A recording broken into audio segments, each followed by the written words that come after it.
गणेश जी और मूषकराज की विस्तृत कथा। भगवान गणेश जी का वाहन एक छोटा सा मूषक चूहा है जिसे मूषकराज कहा जाता है। लेकिन क्या आप जानते हैं कि यह साधारण सा दिखने वाला मूषक पहले एक शक्तिशाली और अहंकारी गण था। आइए इस रोचक और लंबी कथा को विस्तार से जानते हैं। 1. मूषकराज का असली स्वरूप गण क्रौंच। बहुत समय पहले कैलाश पर्वत पर भगवान शिव के गणों में एक बलशाली और पराक्रमी गण रहता था जिसका नाम क्रौंच था। क्रौंच अपनी शक्ति और सामर्थ्य के कारण घमंडी हो गया था। एक दिन अपने अहंकार के वश में आकर उसने ऋषि वेद व्यास के आश्रम में उपद्रव मचाया।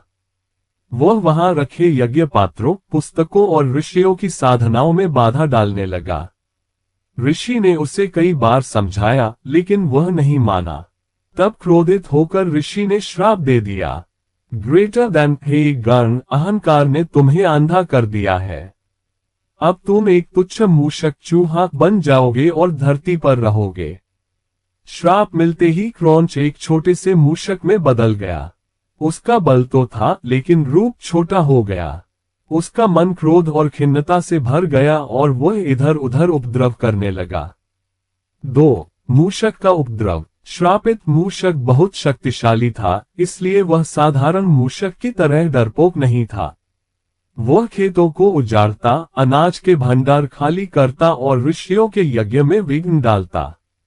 ऋषि मुनि उसके आतंक से परेशान हो गए। तभी एक दिन उसकी शरारतें भगवान गणेश के पास पहुंची।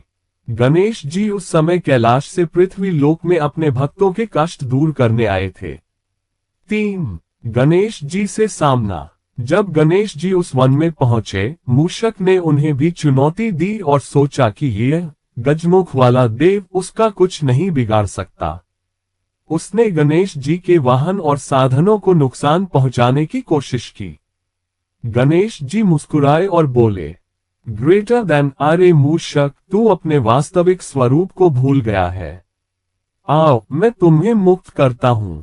ये कहते हुए गणेश जी ने अपने पास फंदित से मूषक को पकड़ लिया। मूषक चाहे जितना बल लगाता लेकिन गणेश जी के फंदे से निकल नहीं पाया। अंततः वह थककर गणेश जी के चरणों में गिर पड़ा। 4. मूषक का पश्चाताप। मूषक गणेश जी के चरणों में गिरकर बोला, ग्रेटर देन प्रभु, मैं अपने अहंकार और अज्ञान के कारण पतित हुआ। मुझे क्षमा करें और इस श्राप से मुक्ति दिलाएं। गणेश जी ने उसे आशीर्वाद दिया और कहा, ग्रेटर देन, हे क्रौंच, अब तुम मेरे वाहन बनोगे। मैं तुम्हें मूषकराज का पद प्रदान करता हूं। जब भी मेरा पूजन होगा तुम्हारा भी स्मरण किया जाएगा। 5. मूषकराज का महत्व। तब से मूषक केवल वाहन ही नहीं बल्कि भगवान गणेश के संदेशवाहक भी माने जाते हैं। पूजन के समय मूषक की प्रतिमा को गणेश जी के पास रखा जाता है। ये हमें ये शिक्षा देता है कि अहंकार चाहे जितना बड़ा हो, विनम्रता और भक्ति से ही मुक्ति मिलती है। हर प्राणी चाहे कितना भी छोटा क्यों न हो, दिव्यता प्राप्त कर सकता है यदि वह भक्ति और सेवा में लग जाए। 6. प्रतीकात्मक अर्थ। मूषक को गणेश जी का वाहन बनाए जाने के पीछे गहरा आध्यात्मिक संदेश भी है। मूषक हमारे मन की इच्छाओं और चंचलता का प्रतीक है। गणेश जी विवेक और ज्ञान के प्रतीक हैं।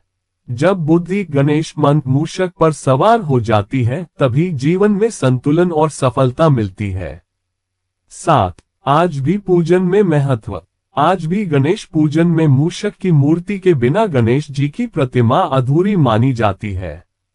भक्त मूषक के कान में अपनी मनोकामनाएं बोलते हैं क्योंकि विश्वास है कि मूषकराज वह संदेश सीधे गणेश जी तक पहुंचाते हैं। अगर आपको भी यह वीडियो अच्छा लगा हो तो हमारे चैनल को सब्सक्राइब जरूर कीजिए और अपने दोस्तों को भी शेयर जरूर कीजिए।